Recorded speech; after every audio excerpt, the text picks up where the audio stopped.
Sopra l'azzurro cielo del Mediterraneo, guardando ad est, dalle spiagge della Catalogna lontano appare qualcosa, sono i Pirenei, timide cime immacolate da un candido manto di neve, che con l'alzarsi del sole riflettono la loro adolescente bellezza nell'immenso specchio blu del mare.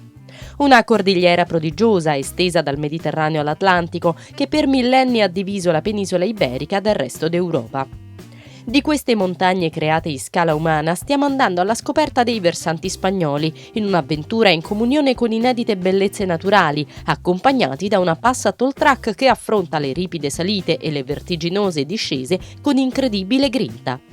Una varietà ed una ricchezza enorme di cose rimaste antiche e di montagne che per l'avventura sono ancora un paradiso nascosto. Tornante dopo tornante guadagniamo strade quota, senza indecisioni, senza il minimo tentennamento. La Transpirenaica N260 è una delle strade di montagna più affascinanti. È tutto un alternarsi di valli, panorami, paesi medievali romanici arroccati su alture inaccessibili e continui greggi di pecore che accompagnano il nostro viaggio lungo la cordigliera pirenaica.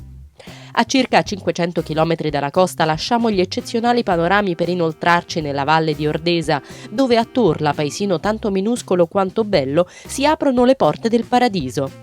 Qui le vette formano il massiccio più straordinario di tutti i Pirenei, sia per la verticalità che per le originali strutture geologiche, imponenti pareti calcaree a sostenere miracolosi plateau di neve. Il percorso si snoda tra paesi medievali, mondi antichi e bellezze naturali sempre sorprendenti. La possibilità di varianti è infinita, così ci troviamo ad affrontare strade ripide e strette, strade sterrate e vallate sepolte dalla neve dove grazie alla trazione integrale e alle 4 gomme invernali la nostra Passat si rivela inarrestabile. E poi ci aiuta il cambio con opzione off-road e selezione automatica di marce veramente ridotte, utilissime nelle partenze in salita come nei tratti ripidi e scoscesi quando la velocità deve essere costantemente sotto controllo. L'Atlantico è ormai vicino, ma prima di raggiungerlo ci infiliamo in una dantesca forra che all'improvviso si apre con la visione di Anso, uno dei più affascinanti e storici villaggi dei Pirenei e della Spagna. Un grumo di case in pietra da sembrare un unico grande edificio dalle 1000 stanze. Una breve sosta per assaporare l'odore di antico e si riparte. Il richiamo dell'oceano si fa sentire, da qui la catena pirenaica si abbassa per tuffarsi con dolcezza nelle profondità dell'Atlantico.